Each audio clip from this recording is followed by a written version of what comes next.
বরিশালে নবাগত ডিআইজি জুলফিকার আলী হায়দারের সঙ্গে সাংবাদিকদের মতবিনিময় সভা অনুষ্ঠিত হয়েছে। সভায় বরিশাল প্রেস ক্লাব, প্রকাশক ও সম্পাদক পরিষদ, বরিশাল রিপোর্টার্স ইউনিটি, বরিশাল সাংবাদিক ইউনিয়ন, বরিশাল সাংবাদিক ফোরাম, বরিশাল সম্মিলিত সাংবাদিক ফোরাম, বার্তা সম্পাদক ফোরাম সহ বিভিন্ন সাংবাদিক সংগঠনের নেতৃবৃন্দ উপস্থিত ছিলেন। এছাড়াও বরিশালে কর্মরত বিভিন্ন প্রিন্ট ও ইলেকট্রনিক মিডিয়ার সাংবাদিকরা মতবিনিময় সভায় অংশ নেন। সভায় বরিশালের আইনশৃঙ্খলা পরিস্থিতি, সাংবাদিকদের পেশাগত দায়িত্ব পালনের সহযোগিতা এবং পুলিশ সাংবাদিক সম্পর্ক আরও সুদৃঢ় করার বিষয়ে আলোচনা হয়। বাবা মা যদি খোঁজ খবর রাখেন যে তার ছেলে কোথায় যাচ্ছে, কার সাথে মিশতেছে, এই বিষয়গুলো বাবা মার জায়গা থেকে দায়িত্ব আছে।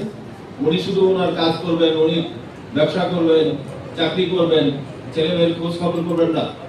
তার ছেলে তো অন্যদিকে খারাপ বন্ধু বান্ধবের সাথে পাল্লায় পড়ে তো অপরাধে জড়ায় পড়বে। ওই জায়গা থেকে আমি ব্যক্তিগতভাবে আপনাদেরকে একটু জানাই রাখি যে আমরা স্কুল ভিত্তিক কিছু কমিউনিটি পুলিশিং করব।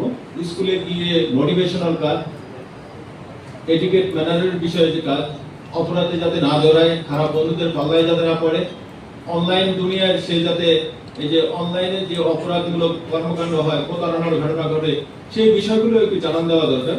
আমরা হাই স্কুল থেকে শুরু করব, কলেজগুলোতেও কাজ করব, যাতে ডিজিটাল প্ল্যাটফর্মে যে অপরাধগুলো হয় সেই অপরাধ থেকে যাতে মুক্ত থাকতে পারে। এখানে কিন্তু জুয়া একসময় তাস দিয়ে মানুষ খেলতো, এখন কিন্তু তাস দিয়ে কেউ খেলে না, কারণ মোবাইলের মধ্যে জুয়া আছে। গোপনে গোপনে আমার ছেলেরা কিন্তু খেলতেছে। হাই স্কুলের ছেলে সে জুয়ায় অভ্যস্ত হয়ে গেছে। তো এই যে বিষয়গুলো গোপনে গোপনে অনেক সমস্যা তৈরি হয়ে গেছে, যেগুলো আমাদের অ্যাড্রেস করা দরকার।